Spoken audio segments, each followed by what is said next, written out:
और चलिए एक और बड़ी खबर आपको बता दें, चिराग पासवान ने इमरजेंसी बैठक बुलाई है। सीट बंटवारे को लेकर के हलचल के बीच इस आपात बैठक को बुलाया गया है। चुनाव प्रभारी अरुण भारती की अध्यक्षता में ये बैठक की जाएगी। चिराग पासवान 36 सीटों की मांग कर रहे हैं। आपको बता दें, इससे पहले चिराग पासवान 40 सीटों की मांग कर रहे थे, लेकिन बात नहीं बनी। उसके बाद चिराग पासवान ने अब 36 सीटों की मांग रखी है। सूत्रों के हवाले से ये बड़ी खबर है। पटना में सुबह 10 बजे ये बड़ी बैठक होने जा रही है। और इसी के साथ बिहार में एनडीए के भीतर सीट बंटवारे को लेकर के भारी घमासान मचा हुआ है। आपको बता दें, सूत्र यहां बता रहे हैं कि बीजेपी और जदयू चिराग को 22 से ज्यादा सीटें देने को तैयार ही नहीं है। और इसी बीच आज चिराग पासवान ने पार्टी की आपात बैठक भी बुला ली, जिसमें से कोई भी बड़ा ऐलान वहां से हो सकता है। देखिए,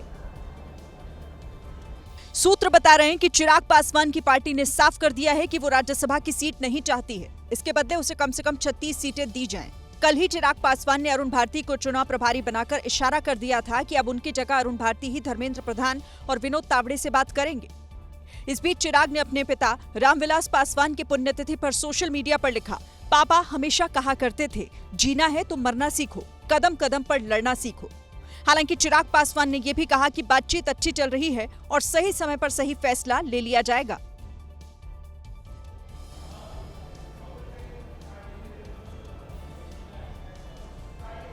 और बीजेपी जदयू का सिरदर्द सिर्फ चिराग पासवान ही नहीं बल्कि जीतन राम मांझी भी हैं। जीतन राम मांझी ने कहा है कि सीट बंटवारे के मुद्दे पर उनकी पार्टी अपमानित महसूस कर रही। देखिए,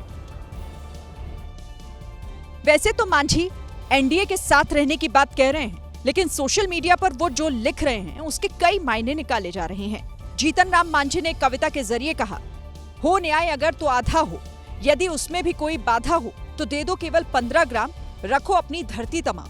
यहाँ 15 ग्राम का मतलब 15 सीटों से निकाला जा रहा है, लेकिन जेडीयू और बीजेपी को ये डिमांड बहुत ज्यादा लग रही है। चिराग पासवान अपनी पार्टी के लिए 36 सीटें मांग रहे हैं, जीतन राम मांझी अपनी पार्टी के लिए 15 सीटें मांग रहे हैं। उपेंद्र कुशवाहा की डिमांड कम से कम 13 सीटों की है, यानी तीनों को अगर जोड़ दिया जाए तो सीटों की संख्या 64 हो जाएगी।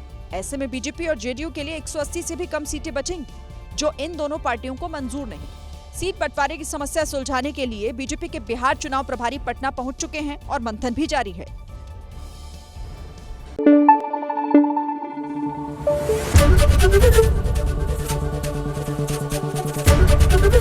एबीपी न्यूज आपको रखे आगे।